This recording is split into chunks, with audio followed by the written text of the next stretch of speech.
Good morning, everyone. Last week we started the topic, each is great in his own place. This was from one of the talks given by Swamiji, Swami Vivekananda, in Karma Yoga. We'll conclude this morning. I'll start with just a little short review. When Swamiji came on his first visit to the West, he delivered a series of 8 lectures, and these were later put together in the book that we know as Karma Yoga, one of the 4 yogas. These were his most important contributions, these 4 yogas, although I like his letters best. If you haven't read Swamiji's letters, they're very, very inspiring. And then his poetry is also nice. But this Karma Yoga is very beautiful. You'll remember that there's a story that he tells. I won't go into all the details, but just in a concise way, that there was a king in his kingdom. If any sannyasin came to that kingdom, he would ask a question: who is greater, the householder or the monk? And if they gave an answer, he would say, prove it to me. And if he couldn't prove it, he would force that sannyasi to marry. This was his policy, and they had not yet come up with a sannyasi who could give an appropriate reply and prove it. So one day a sannyasi came, and the king found out about him and called him to a side and said, you tell me which is greater, the householder or the sannyasi? And he said, each is great in his own place. So the king said, prove it to me. So he said, follow me. And they went to a nearby kingdom. There was a Swayamvara going on. Swayamvara, that meant that the princess in this kingdom was choosing her own husband. And they had had several before. She couldn't find anyone that she liked. He was very particular. And on this occasion, she didn't like anybody again. They were all there, and they were all going before her and saying how wonderful they were. They had their criers and everything. But there was another young sannyasin who had come and who was watching.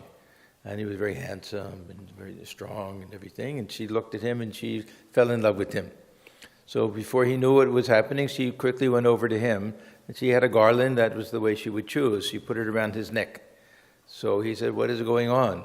And king said that my daughter, the princess, chose you to be her husband. You'll live in the kingdom and it'll be yours. You'll be a very wealthy man and everything. And he said, what nonsense. And he threw the garland down. Again, they put her on his neck. He threw it down. And he said, I'm a sannyasin. What do I care about wealth or beauty or enjoyments or anything?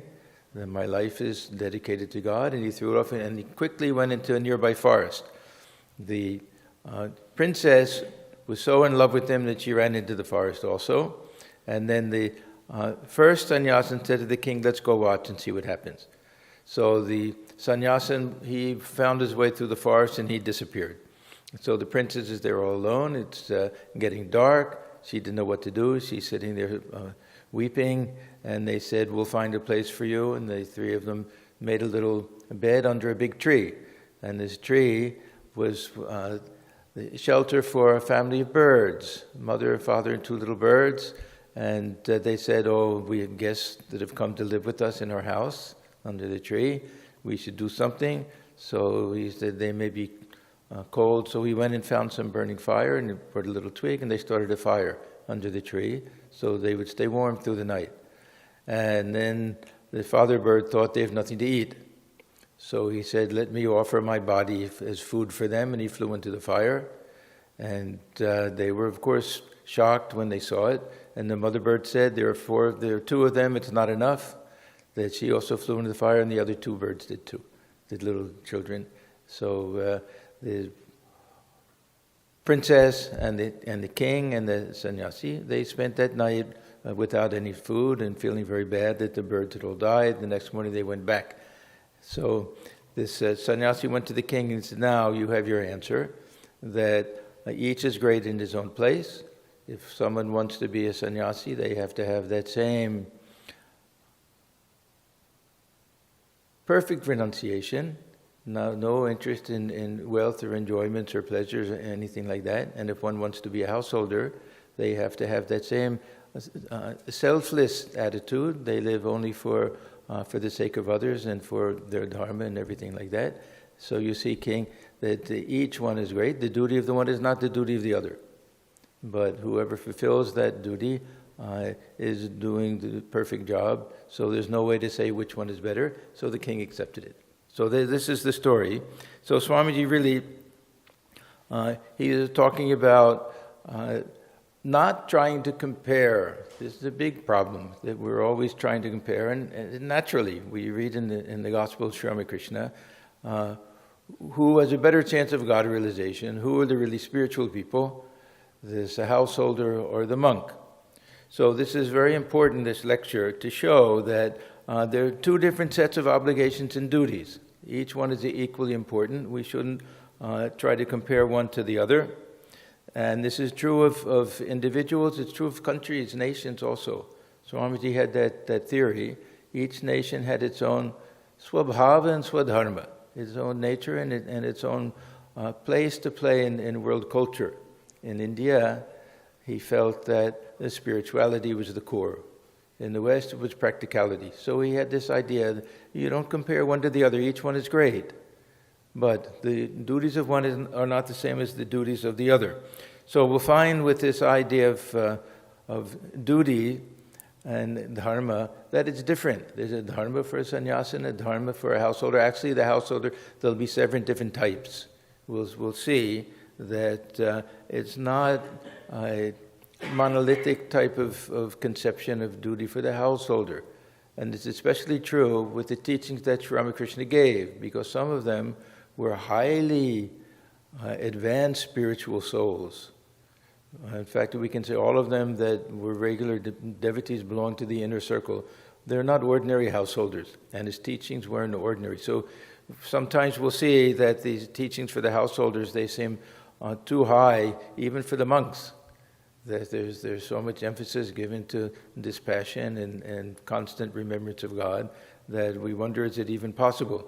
So we have to be able to distinguish and to see the context in which he gave some of these teachings, whether to the future monks, to the householders, and which class of a householder. The Thakur made a big distinction between different classifications, the beginners and those who are doing spiritual practice, those who have some realization, and those who are ever perfect. So we'll see that all of these things are very important to get rid of this confusion that often comes to us. And many times the confusion was there for people who were in the presence of Sri Ramakrishna. Just as it was, I mentioned last week, for Arjuna, he also got very confused. You're telling me how wonderful renunciation is, and yet when I tell you I want to renounce everything and beg my food and everything and not fight in this war, you say that I'm a coward. So explain it to me. So then Sri Krishna has to explain this idea that he is a kshatriya, he has his dharma, he has his own set of duties and everything. But at the end he'll say he'll give up all of this idea of dharma and just call on God, rely on God. So it is confusing. And I hope that we can kind of clarify this a little bit by seeing the context in which Thakur is speaking and the meaning behind these different types of teachings. One thing we have to remember, everything we read in the Gospel of Sri Ramakrishna was recorded by M, who was a householder. So there's never a single instance when there isn't at least one householder devotee present when Thakur is giving these teachings. So this will also help us understand why the teachings are exactly the way they are. Not only that, he wasn't just aware that M was there listening, he was aware that M was the one who would record these things. So these are also teachings that he understood would be for the world, for the future humanity. So we have both this idea that there's a particular context, there are people that he's speaking to, and yet this idea that there has to be something universal in these teachings. So it's complex.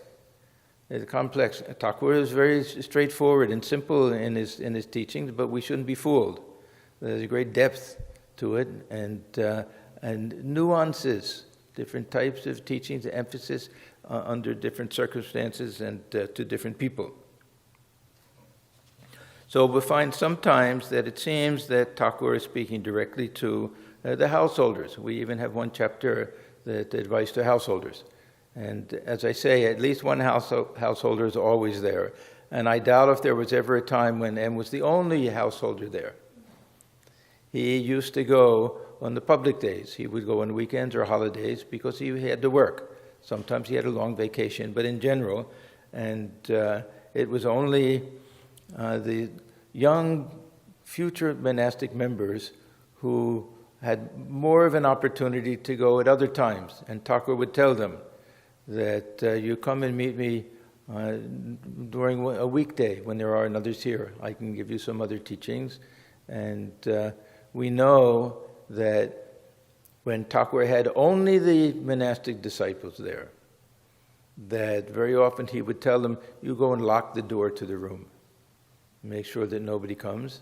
And then he would speak burning words of renunciation. Some people wonder, was there a second set of teachings? Are there secret things that other people don't know about? I don't think that there's anything different in these teachings except the emphasis. It is the tremendous emphasis on dispassion and renunciation and sacrifice, devoting one's life to God. Similar to what we find with the general teachings, so they're not really different. It'll just be the emphasis. In fact, some of the teachings to the householders we find are filled with renunciation. It'll make a little distinction between internal and external renunciation, but still filled with renunciation.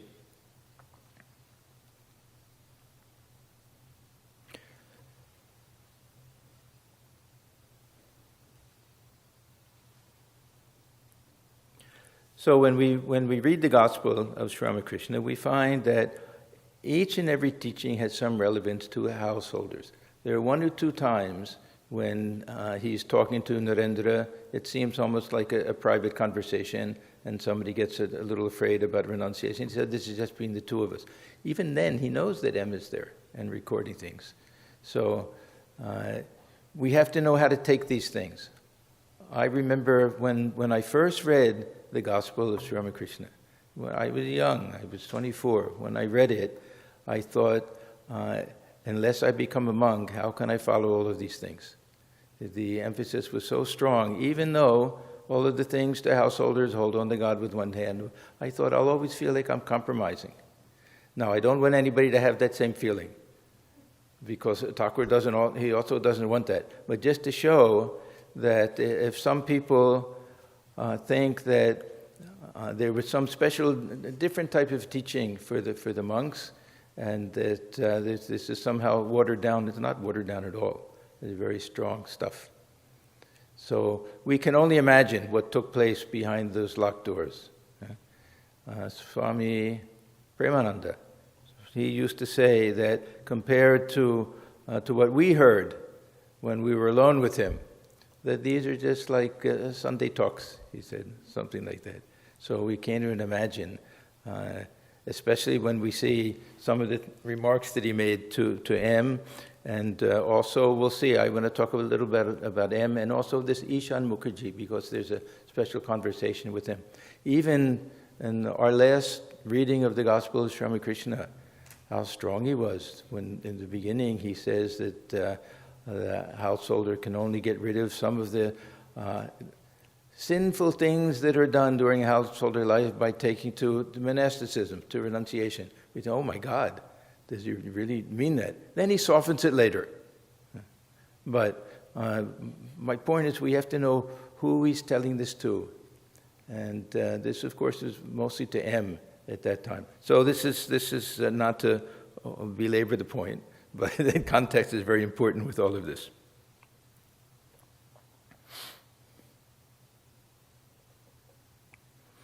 We'll also find that the degree to which he emphasizes renunciation changes to a great extent. When he's talking to M and some of the other devotees, it'll be quite strong when he's talking to the Brahmos.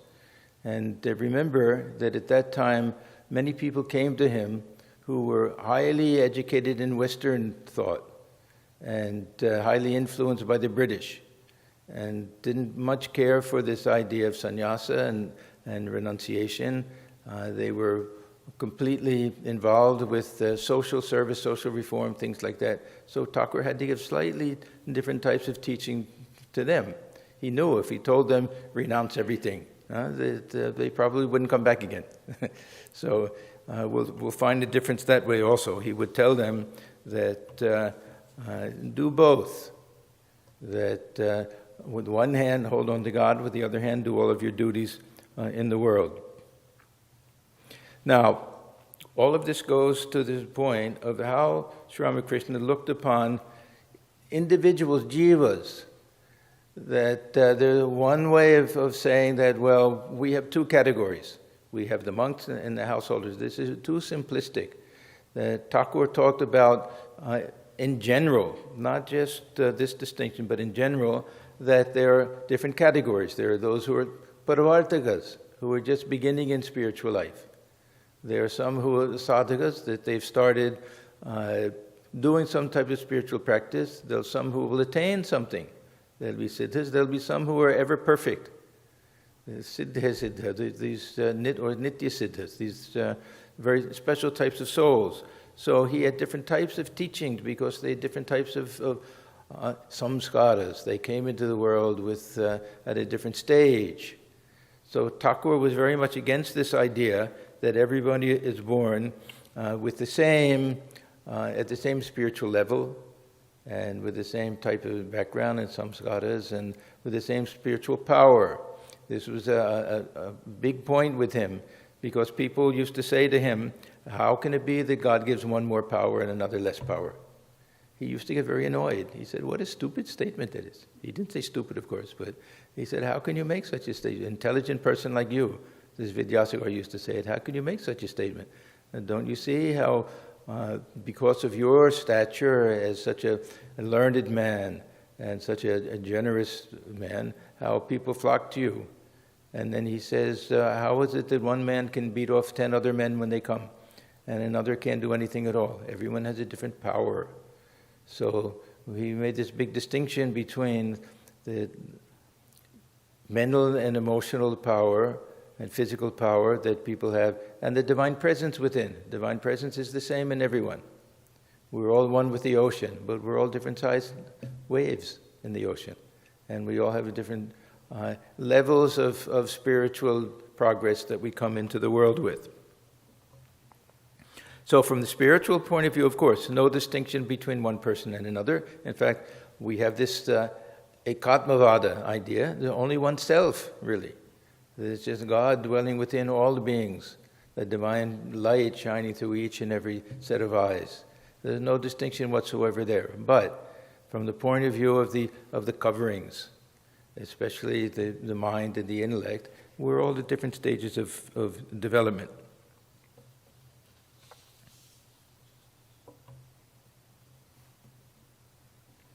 So Sri Ramakrishna used to give different types of examples. There was one that I read some time ago. I don't remember where I read it, but it was very, very interesting. It's not an illustration that we find in the Gospel. I don't know if it was from the great master or what exactly. But he says, if one drops a salt dal, now we know about the salt dal. This is an illustration that he gives. The salt dal, by the time it gets, if it wants to measure how deep the ocean is, by the time it gets to the bottom, it's one with the ocean. And so there's no way to say. But it's a little different thing. If one drops a salt dal, a cloth dal, and a stone dal in the ocean, the salt dal melts instantly and loses its individual existence. The cloth dal becomes soaked with the water. It does not become one with it, and it maintains its own separate existence. Water does not enter into the stone dal at all. These are the people, they can hear spiritual talks all of the time, and it won't have any effect on them. They don't have the capacity to assimilate it. A free soul is like the salt dal. A worldly soul is like the cloth dal, and the bound soul is like the stone dal. So he would talk about this buddha jib, that those who are bound in the world, that they have to have something has to really snap, some tragedy, something has to happen to get them out of their lethargy. Otherwise, they're happy like the fish burrowing in the mud, not knowing that they're caught in the net already.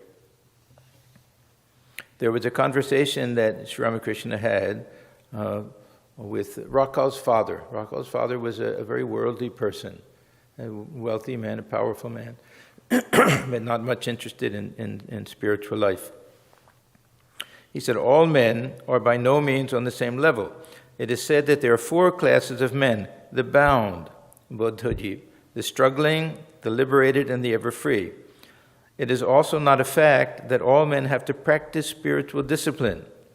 There are the ever-free and those who achieve perfection through spiritual discipline. So we have those who are ever-free, they also do some spiritual practice. But it's just to shake off the cobwebs. They've already accomplished everything. And just taking a human birth means that there's a little dusting of Maya they have to get rid of, that's all. Like he talks about the Homa bird. It's falling to the ground as it's still in the egg before it's hatched. It's falling, and then it lives so high in the sky that while it's falling, it cracks and it opens up, and it sees it's about to fall to the ground, and before it can get there, the wings open up and it flies straight up. So it never hits the ground. But it has to go through the initial stage of being in the shell, and it has to the initial stage of at least seeing it's about to be demolished, it's about to be crushed by the world. And then instantly it goes and it attains its freedom. So then Takuras says, some realize God after much spiritual austerity, and some were perfect from their very birth. Now we'll get to this Vidyasagar story. God has given to some greater power than to others. In one man you see it as the light of the lamp, in another as the light of a torch. One word of Vidyasagar revealed to me the utmost limit of his intelligence. This Vidyasagar was a brilliant man. And when Takuras says intelligence, it means common sense, and it means just an understanding of things. Otherwise, he was a fantastic Sanskrit scholar and wrote books and Bengali grammar books and so many things. When I told him of the different manifestations of God's power in different beings, he said to me, "Sir, has God then given greater power to some than to others?" At once I said, "Yes, certainly he has. If there are not different degrees of manifestation of his power, then why should your name be known far and wide? You see, we have come to see you after hearing of your knowledge and compassion. You haven't grown 2 horns, have you?" Even in Gita, where we have this idea that the divinity of the self and all of that, still we have this separation into people who have more of tamas, more of rajas, more of sattva. We always have these categories and these different types of distinctions. So when we talk about advice to householders, this will be, there'll be different categories and different levels of spirituality to the householders as well. So, as I keep telling you, M is always there. So we have to consider that M was not an ordinary person. We have this idea of the antarangas. Who were the antarangas, the inner circle? Who were those who came with Sri Ramakrishna? They're not just the direct disciples, the monastic disciples. We have to consider M and Balaram and Girish and Ram. They're a whole set of householder disciples who played a tremendous role in this Leela of Sri Ramakrishna, and M, perhaps the most important of all of them. He was the Vyasa, he was the one who recorded everything, and Thakur really wanted him to be a special example to future generations of how one can live in the world and keep the mind fixed on God. This was his main teaching, really, for the householders.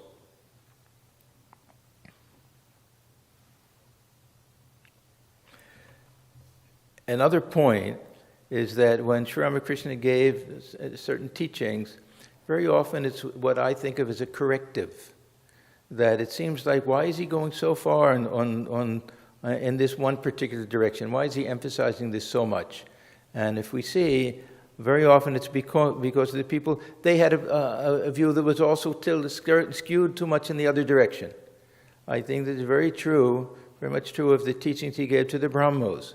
When we read some of these things, we wonder that did he not sympathize with child widows and child marriage and education for the poor? Why is he always telling them that first realize God, then worry about these things? Is it not that he understood these problems? Of course he understood them. But his point was that they had become a little misguided in their understanding of religion and spirituality, and that became the beginning and the end of everything for them. He wanted them to understand that ultimately God realization is the goal of life. What they're doing is fine, but they shouldn't think that this is the whole of spirituality. So it was a corrective. These are very important things to understand. Otherwise, many people think that, he had no real compassion. He didn't care about that. Swamiji was the one who taught everyone to care about the world. Takuras only God, God, God. But this is really because he knew that their attitude was too one-sided.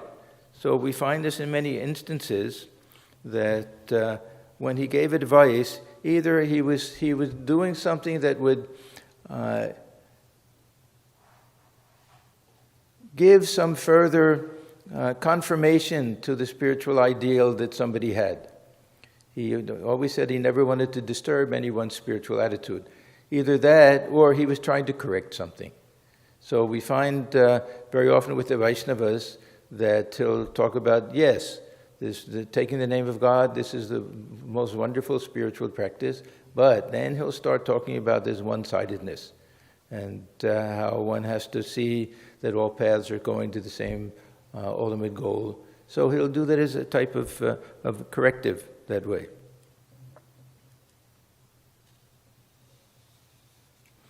So this is why we'll see that some of the teachings seem a little bit watered down, perhaps, and some things seem a little bit too strong. So we will understand that some will say, well, this is impossible for us to follow. We're also householders, but impossible for us to follow. We have to realize that these are probably for M and maybe one or two other highly advanced spiritual souls who easily could have been monks as well, but circumstances didn't allow that to happen for one reason or another. So no one should feel bad if they hear some of these things. And even brahmacharya within marriage. Thakur telling them after one or two children, you live like brother and sister. This won't be a teaching for everybody.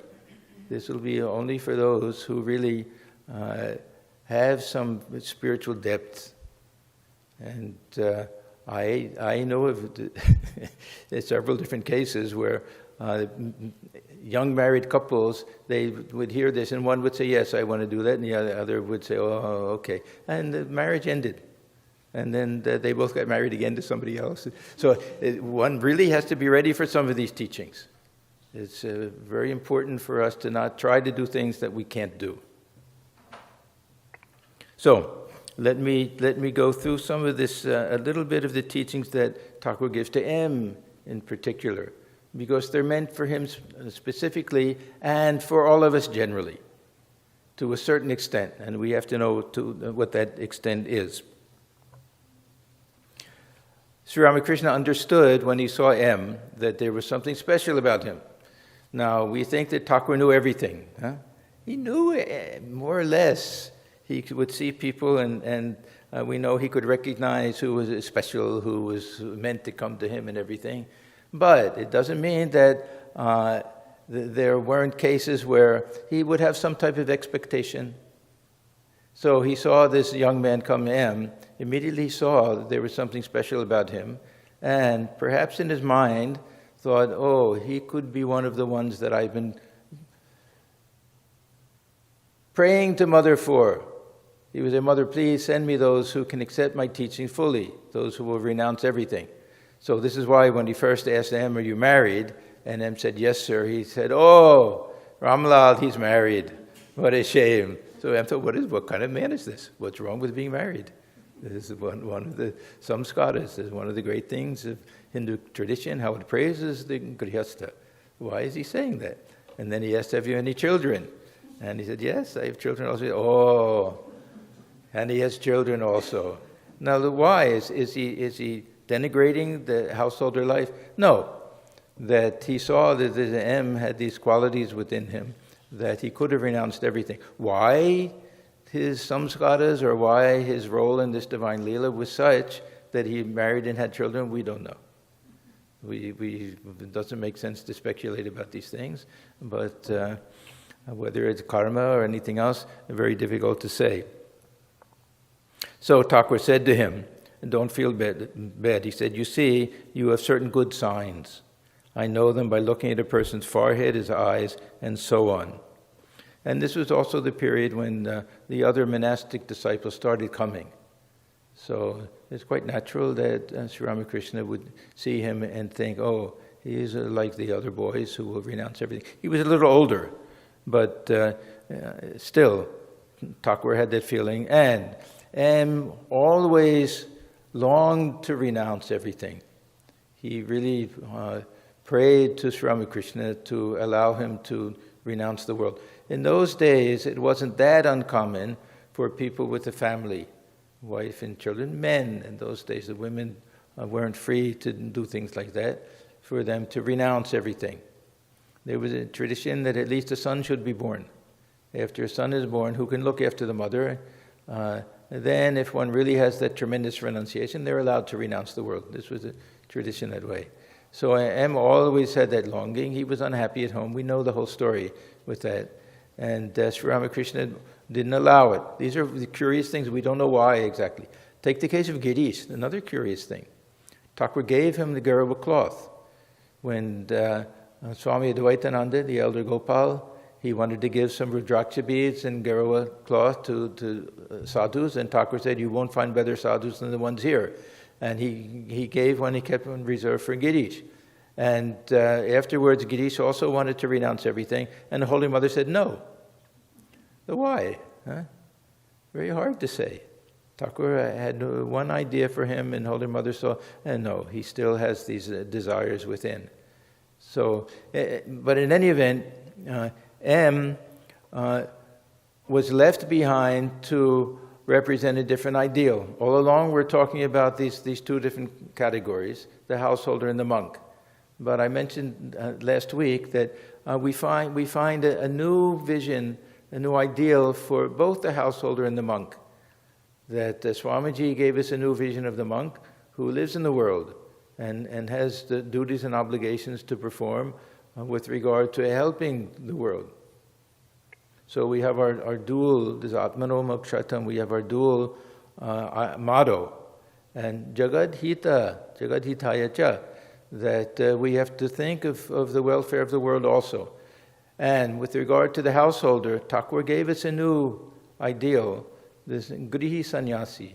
And we don't find too many examples, but I think that specifically he wanted M to play that role and give us that ideal for those who can accept it. But as I say, this isn't something that everybody can follow.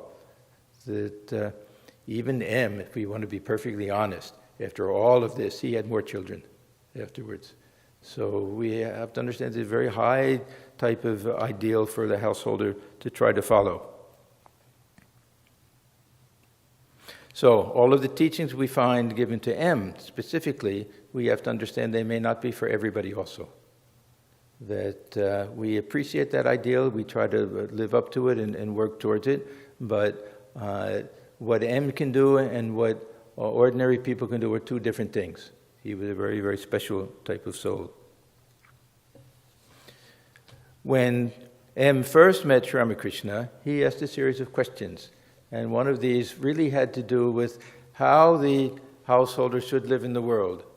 And it was a general type of thing. It wasn't what specific duties one should do, but just what type of spiritual attitude one should have. Now these are the types of teachings that are for everyone. These are for the householders, these are for the monks, these are for the beginners, these are for the advanced people, for everyone. These are very, very important teachings. So Thakur gave this reply, do all your duties, but keep your mind on God. Live with all, with wife and children, father and mother, and serve them. Treat them as if they were very dear to you. Now another high teaching. They are dear to us. Huh? Why? As if they're dear to us. That means with little detachment. But know in your heart of hearts that they do not belong to you. A maidservant in the house of a rich man performs all her household duties, but her thoughts are fixed on her own home in her native village. She brings up her master's children as if they were her own. She even speaks of them as my Rama or my Hari, but in her own mind she knows very well that they do not belong to her at all. So this was the first piece of advice that Sri Ramakrishna gave when he was asked this particular question. And again, it seems very, I don't want to say harsh, but very stringent, very difficult, because husband and wife and children, what's more dear? Of course, not every husband and wife get along that well, but at least with children, this attachment. When Thakur talks about daya instead of maya, that have the same love and devotion for everybody as you have for your near and dear. But who can do that? Who can love somebody else's child the way they love their own child? It's impossible. But Sri Ramakrishna is trying to tell him, try to adopt this attitude as far as possible, so that this attachment doesn't become so strong that you become miserable. And there are expectations and disappointments and all those different types of things. This is the meaning of an ideal, something that we aspire to, not something that we always reach, something that we aspire, that we try to realize it as far as possible. And not every householder and not every individual has God realization as their goal of life. And dharma and religions are not geared for that. Most of the teachings we get in the scriptures even are for leading a good dharmic life, being good people, loving God also, doing some prayer and other things like that. For Thakur, the idea that God realization is the only goal of life, ultimate goal. We have other goals, of course. We want to be successful in our family life and social life and careers and everything, but ultimate goal of life, God realization. So because of that emphasis, everything else takes a back seat. But for most people who don't have that goal of life, then householder life means dharma. This idea of dharma is very important. This is also, as I say, the dilemma in the Gita. How much emphasis on dharma and karma yoga. And at the same time, in the background, well, everything is fleeting. God realization is the only ultimate thing. You want to ultimately be able to renounce everything and just rely on God, call on God.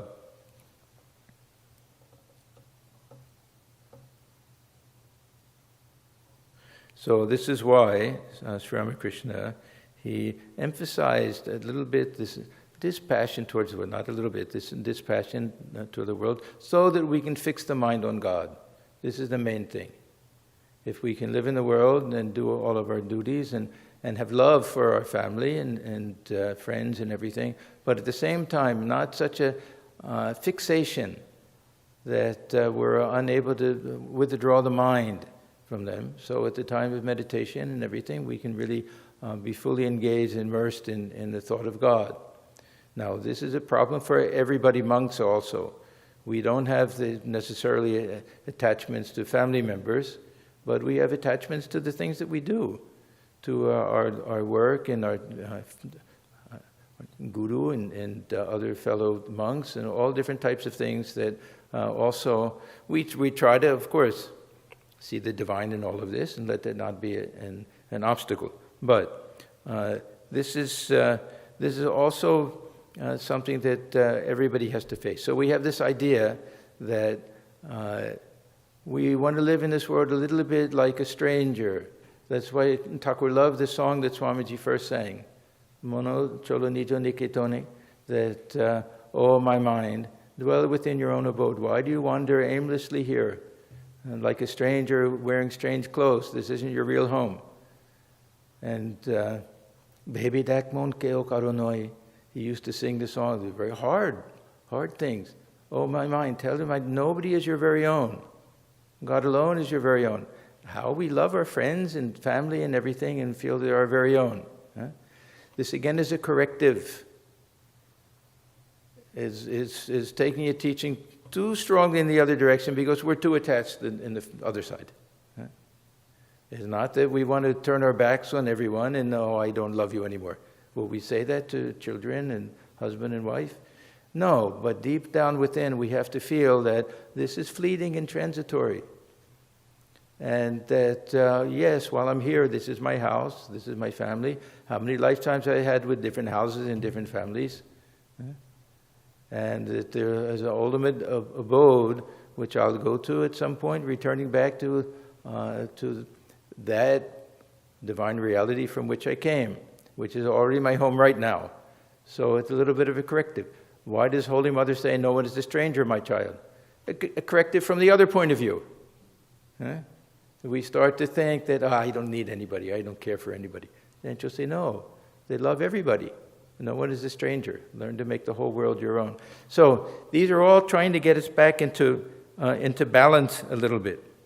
Thakur told some stories about how no one is our own that are absolutely frightening. Really, who can imagine that a wife who loves the husband so much when the husband dies and they can't get him out of the door, she'll say, then chop his body in pieces and take him out, he's already dead. Huh? This is just to break that attachment that we have. Not that he's trying to say that, look at your wife now, she's really hard-hearted. You think that she loves you, she doesn't love you. It is not for that purpose. And just because we're a little bit too attached, we have these different types of things. Anyhow, Sri Ramakrishna continued with this conversation. The tortoise moves about in the water, but can you guess where her thoughts are? There on the bank where her eggs are lying. Do all your duties in the world, but keep your mind on God. If you first enter the world without first cultivating love for God, you will be entangled more and more. Thakur says, sometimes first realize God, then live in the world. It's too hard. Other times he says, first develop devotion for God, then live in the world. That's better, that we can do it. Of course, living in the world, we have no choice. We have to do our duties and obligations. But at the same time, we try to develop that love for God. So he says, if you first enter the world without cultivating love for God, you will be entangled more and more. You will be overwhelmed with its danger, its grief, its sorrows. And the more you think of worldly things, the more you will be attached to them. First rub your hand with the oil and then break open the jackfruit. Otherwise they will be smeared with its sticky milk. First secure the oil of divine love, and then set your hands to the duties of the world. So this first answer that Sri Ramakrishna gives them, how to live in the world, how to be a good householder. He's not asking at that time, he also will ask how to realize God, but now he's asking how to live in the world. So Thakur was saying, cultivate a little bit of a spirit of dispassion and develop the love for God. And then he'll ask him later, of course, that how do we do all of this? And then we'll get all of the teachings about holy company and going into solitude and prayer and japa and all of the different things that we know about. So Thakur wanted a little bit of this monastic feeling among the disciples, the householder disciples, even this idea of going into solitude. This is the life of a monk is supposed to be a life of solitude. In the old tradition, there were many monks who would really just stay alone in a room. We even today, there are some monks in different traditions that people will just leave food outside for them. They won't see other people. They won't talk to anybody else. But he wanted the householders to have a little bit of that feeling. So he said, one must go into solitude to attain this divine love. To get butter from milk, you must let it set into curd in a secluded spot. If it is too much disturbed, milk won't turn into curd. Next, you must put aside all other duties. Sit in a quiet spot and churn the curd. Only then do you get better. So, the duties we have to perform, but we have to leave some time. We have to get away from it. We have to remove ourselves from our worldly situations. Otherwise, we get stuck. This is the problem. And we lose this ability to see ourselves as spiritual seekers, to see ourselves outside of the family situation.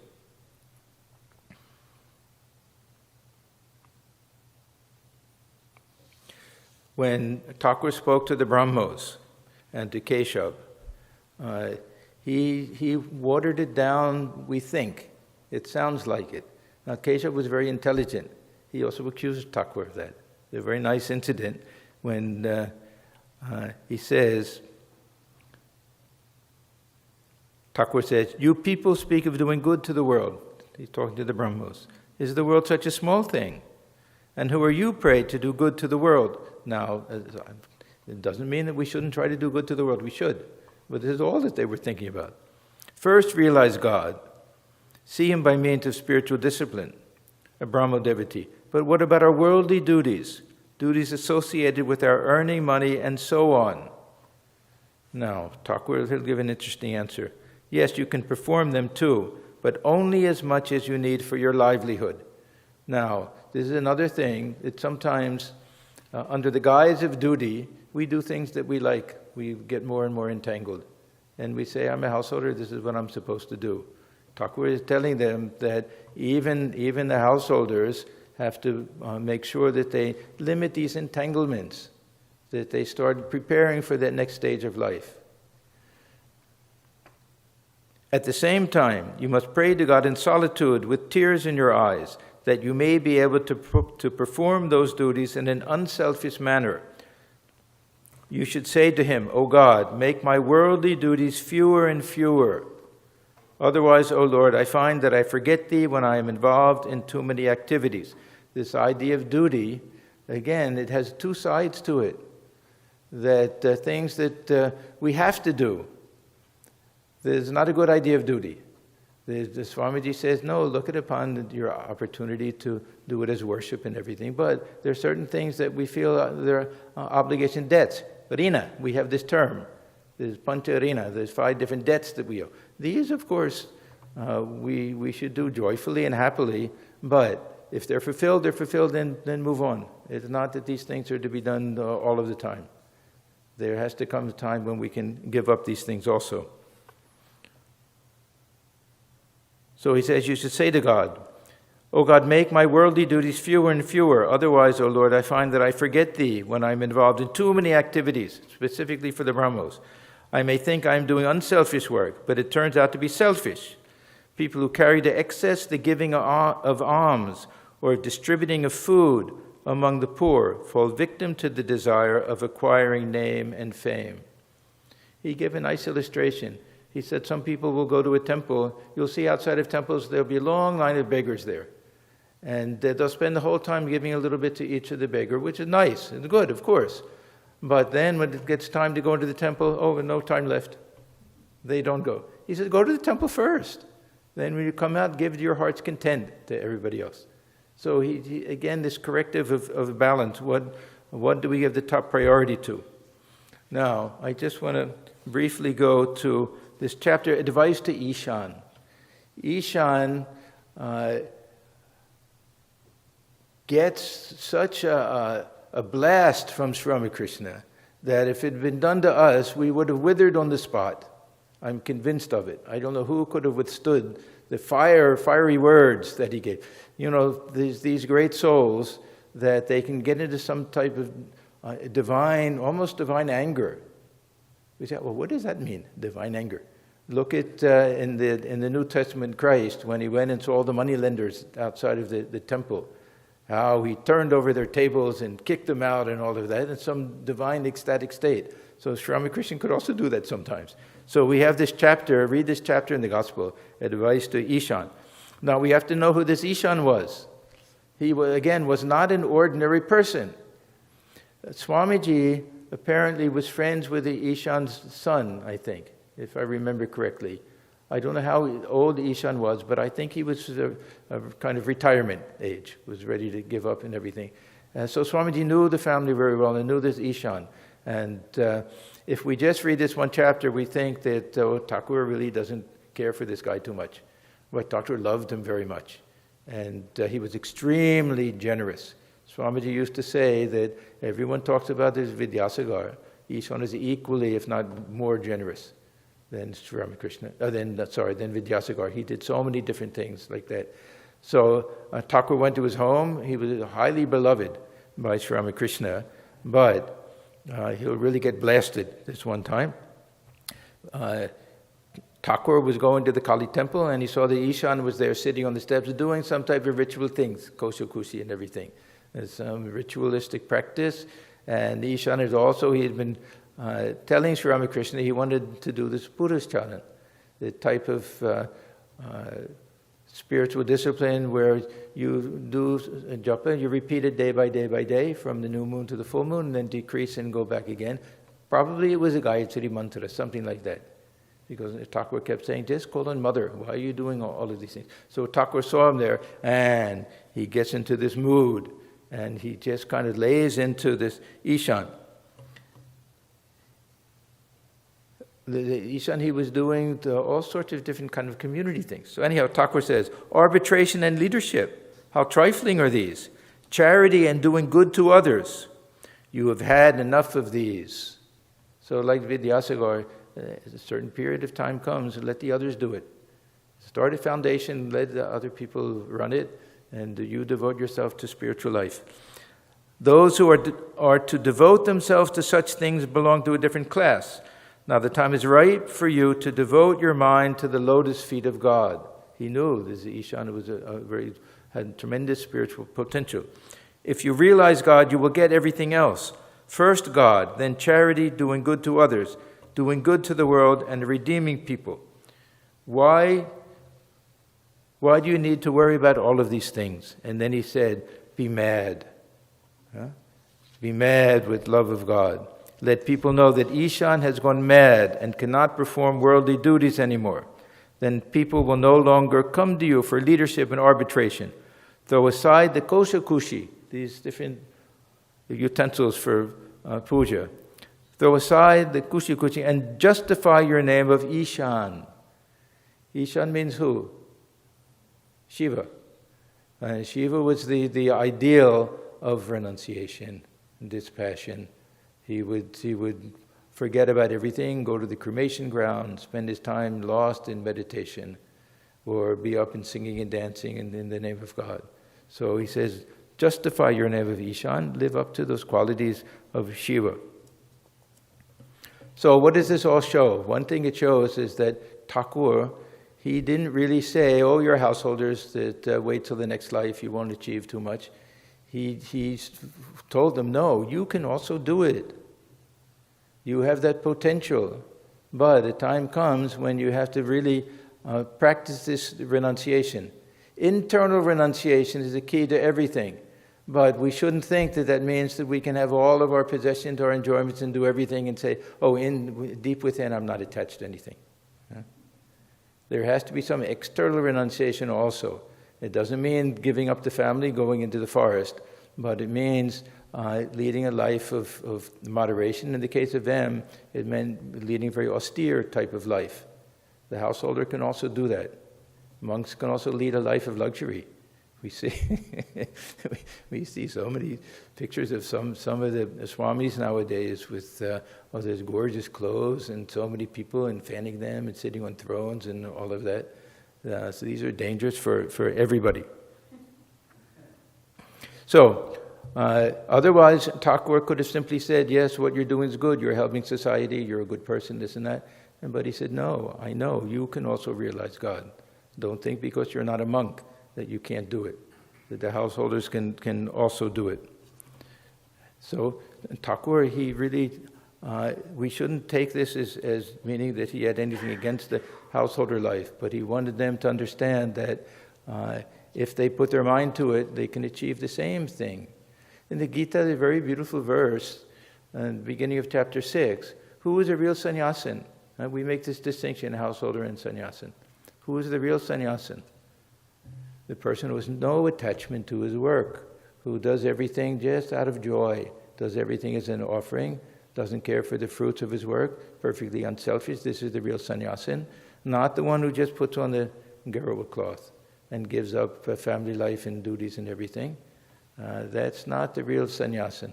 The real sannyasin and the real yogi are the ones who can do all of that. And Thakur praised the householders so much, the ones who, in the midst of all of their duties, could call on God and could live a life of dispassion and a life of renunciation and a life of devotion.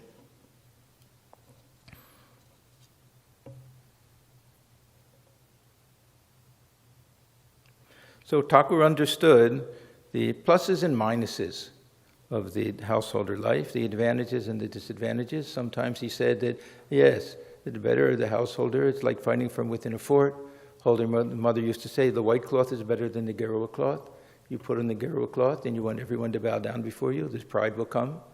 So there are pluses and minuses on both sides. And the householders have that advantage that they can burn off all of this karma through this selfless action.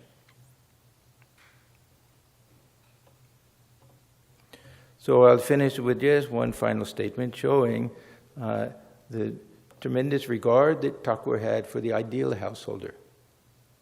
He said, a devotee who can call on God while living a householder's life is a hero indeed. God thinks, he who has renounced the world for my sake will surely pray to me. He must serve me. Is there anything very remarkable about it? People will cry shame on him if he fails to do so. But he is blessed indeed who prays to me in the midst of his worldly duties. He is trying to find me, overcoming a great obstacle, pushing away, as it were, a huge block of stone weighing a ton. Such a person is a great hero. So this is the thing. We all have to be heroes, whether monks, householders. Don't make such a big distinction. I get very annoyed sometimes when people say, "Oh, we're only householders. What do you expect from us? We're just householders." And no, the same ideal, that same opportunity for God realization and for spiritual achievement is there for everybody. This is really one of the great teachings of Sri Ramakrishna and great teachings of Swamiji and Holy Mother also. So, a couple of things to announce. One, there's a new mandate, this COVID-19 mandate that they just came out with that we should probably start following. I think we'll probably continue with these lectures open to the public. But we're supposed to wear masks. Of course, we won't wear them while we're speaking, but so everyone is welcome to come still. But I think we should try to make sure that only fully vaccinated people come, that they should wear masks, and unless they're family members or close members who have been together a lot, practice this a little distancing also. So we'll try to do that. And otherwise, Swami Brahmarupanandaji will be speaking next week. Do you remember the topic? What is it? Oh, the 8 aphorisms of Sri Ramakrishna. Okay. So anyhow, I wish that everyone could come. We're very happy when we see people here. But let's see. We hope that the situation will get better and not get worse. Okay, then let me close. Om Sarve Bhavantu Sukhina Sarve Santu Niramaya Sarve Bhadrani Pashyantu Ma Kashchitu Kabhag Bhavet. Om Shanti Shanti Shanti Hari Om Tat Sat. May all beings be happy. May all be free from disease. May all realize only good things in their lives. May no one suffer from misery. Om peace, peace, peace be unto all.